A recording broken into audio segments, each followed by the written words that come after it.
Hello everyone, my name is Eric. I'm a limited licensed master social worker and psychotherapist. I've been working with children, youth, and adults for 10 years.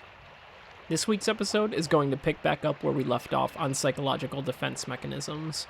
The last video on defenses was a deep dive into projection, and this will be a continuation on a few other lesser known projective defenses.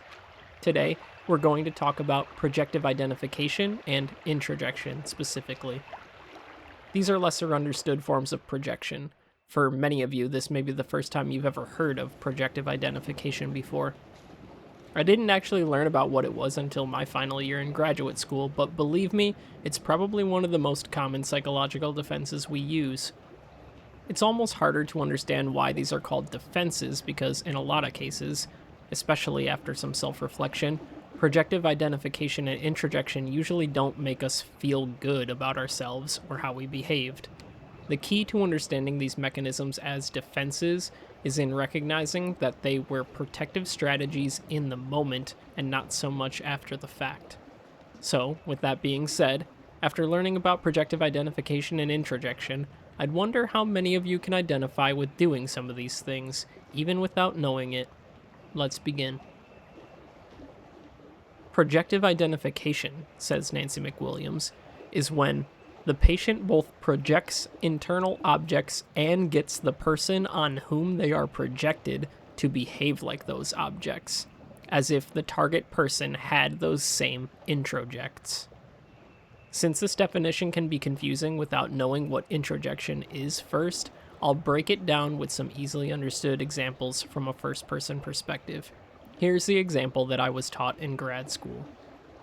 Imagine you are an intern social worker in a hospital unit with psychotic patients. You are tasked by your supervisor, a doctor, to conduct an assessment interview with a psychotic patient. You walk into the interview with some initial anxiety, but you've done this before and you're fairly confident that you can handle yourself and the patient. You sit down with them, and the first thing they say to you is, "Oh no, why did Dr. Z send the intern in? I always have terrible experiences with people like you. You don't know anything. I've known Dr. Z for 15 years. Just get him in here. I want to talk to Dr. Z." All of a sudden, you feel very incompetent. Anxiety increases. You panic internally because you have no idea how to respond. Do I really not know anything? I don't want to make this guy angry. I should just go get Dr. Z. This is an example of projective identification. Essentially, you have become what is projected onto you. However true or false the projection may be, it is a projection nonetheless. You may ask, well, what's being projected? Because we know that in projection we typically project thoughts, emotions, and motives onto others, in this case what is being projected appears to be paranoia and mistrust. Since the patient is paranoid and does not trust the social worker takes on this projection and begins to become paranoid and mistrustful of their own ability. But how is any of this protective? Well, when we identify with the projection, it can restore some unhealthy self-confidence in us.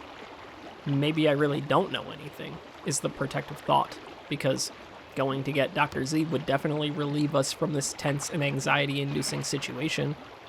I could just go back to the room, tell Dr. Z that the patient wants to talk to him instead of me, and I don't have to conduct this interview anymore. And just like that, I'm no longer anxious. It didn't matter that I probably do know at least some things. Maybe I'm not a doctor, but I have a graduate degree and enough experience to feel confident in what I do know. But this time I will identify with the projection to ease the situation for both myself and the patient. Obviously, this is only reinforcing the manipulative tactics of the psychotic person, which probably isn't the best idea, and natural expectations for interpersonal interactions might dictate that whatever causes the patient to feel the least stress is the optimal response, but all of that comes at a price. The price of deflating your own self-esteem and self-confidence.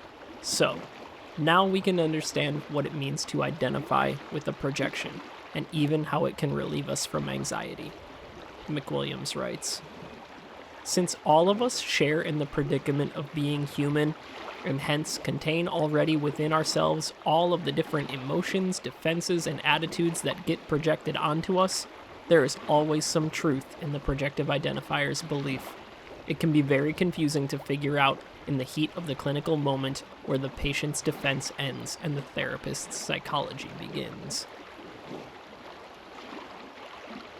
The second piece we need to fully grasp McWilliams' initial definition is what is known as introjection. She writes, "Introjection is the process whereby what is outside is misunderstood as coming from inside. In its benign forms, it amounts to primitive identification with important others. Young children take in all kinds of attitudes, affects, and behaviors of significant people in their lives.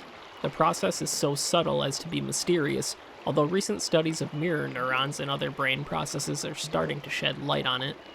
Long before a child can make a subjectively voluntary decision to be like mommy or daddy, he or she seems to have swallowed them in some primal way."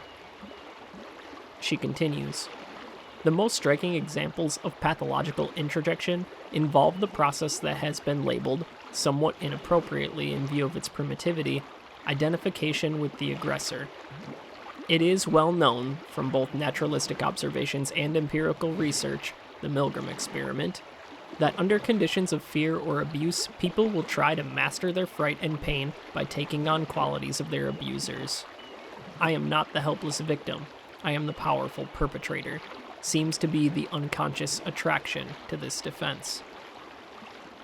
She finishes her explanation of introjection with a very apt description of what it means to use introjection as a primary defensive function and what results from its most consistent implementation.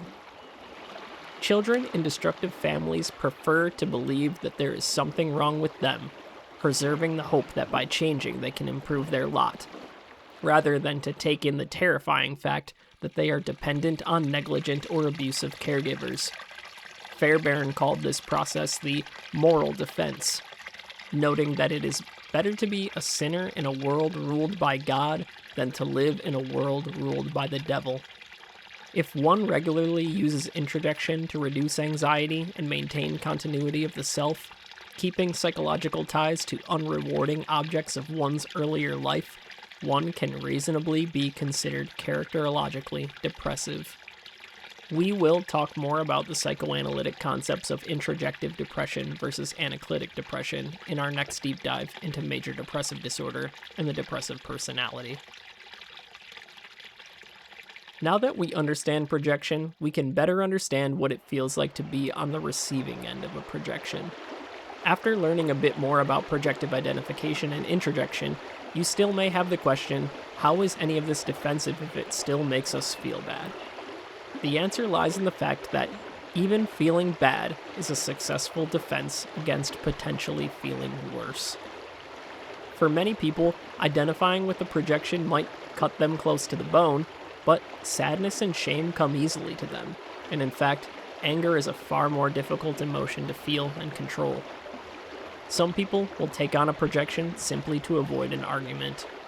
In the moment, this relieves anxiety, but it hurts us in the long run, which is the main reason why maladaptive psychological defense mechanisms become the target of pretty much any form of psychodynamic psychotherapy. Having some insight into our own defenses, how and why we use them, can be extremely helpful in identifying patterns of relating to ourselves and others that need to be changed. It's quite possible you've operated this way for years, maybe even decades, and blamed yourself for being the way you are. While we all obviously have to take some responsibility in how we think, feel, and behave, we're social creatures, and from the perspective of interpersonal psychiatry, we would have no problems if there wasn't another person to have a problem with. When other people deny that they have any involvement in your problems, when they tell you that it's all your fault and your fault alone, that you are the way you are, they are simply denying the nature of human relationships. These two psychological defense mechanisms are at least partly responsible for why you feel powerless in your own life and why everyone else appears powerful. Perceived powerlessness is the consequence of introjection and projective identification, working against your own self-interest to turn demanding and uncomfortable interpersonal situations and difficult life circumstances into easily understandable and emotionally comfortable perceptions about yourself and others in the world around you. It separates you from your truest sense of self. It diminishes your self-esteem in the process and turns you into a person who feels like they're existing in a world that wasn't designed for them. This is why the title of this video is How You Became an NPC in Someone Else's Main Quest. I hope that you've learned something new in this episode, or that it was at least interesting to you. I've been quite busy with my private practice lately.